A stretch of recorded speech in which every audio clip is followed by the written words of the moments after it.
অপেক্ষা করতে আজকে থাকবে না, কারণ আপুর মামা পাখি ছুটে গেছে, কেন? তোমরা আর বেঁধে রাখা যাবে না, আমাকে কারণ বাসা দিয়ে আসো। আপুর পাখি ছুটে গেছে। আপুর পাখি আপার জন্য বা নীরে অপেক্ষা করছে। কি ভাবছেন আপনারা আমি কি লায়লা আন্টির জামা কাপড় নিয়ে কথা বলবো? না, জামা কাপড় নিয়ে কথা বলবো না। কথা হচ্ছে এই যে মাসুদ খান যে ভাই, সে যে বলল যে আপুর পাখি হচ্ছে ছুটে গেছে। হ্যাঁ, তো আপুর পাখি ছুটে গেছে জন্য আপু অস্থির হয়ে গেছে, আপু এখন বাসায় যাবে, পাখির সাথে গিয়ে দেখা করবে।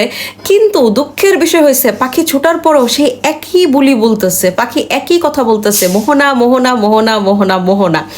এই যে এই মোহনা মোহনা করতেছে না, এই দেখবেন লায়লা আপু আন্টি সামথিং যাই হোক, সে আবার দেখবেন খেপে যাবে। হ্যাঁ, মানে মামুনের জীবনে কোনো রেহাই নাই, কোনো রেহাই নাই।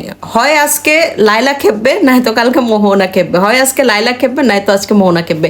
সে যতই বের হয়ে জেল থেকে বের হয়ে আগে লায়লাকে কল দেখ না কেন, লায়লা এগুলা চায় না। লায়লা চায় শুধুমাত্র আপনাকে, শুধুমাত্র মামুনকে, শুধুই মাত্র মামুনকে চায়।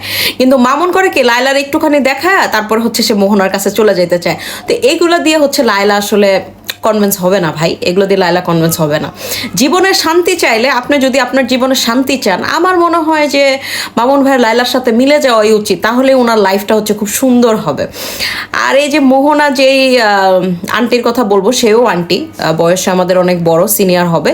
তো এই আন্টি হচ্ছে মামুন ভাইয়ের যত কিছুই করুক না কেন, মামুন ভাই এবার দুধ দিয়েও গোসল করলো না, বা মামুন ভাই এবার চুলও কাটলো না। মানে মামুন ভাইয়ের এবার হচ্ছে মনে হয়েছে মানে এই মোহনা আন্টি মামুন ভাইকে সংশোধন করতে গেছে। কিন্তু এতদিন ধরে যে লায়লা যে চাচ্ছে মামুন সংশোধন হোক, সংশোধন হোক, সংশোধন হোক, সেইটার কোনো পাত্তা দিল না মামুন ভাই।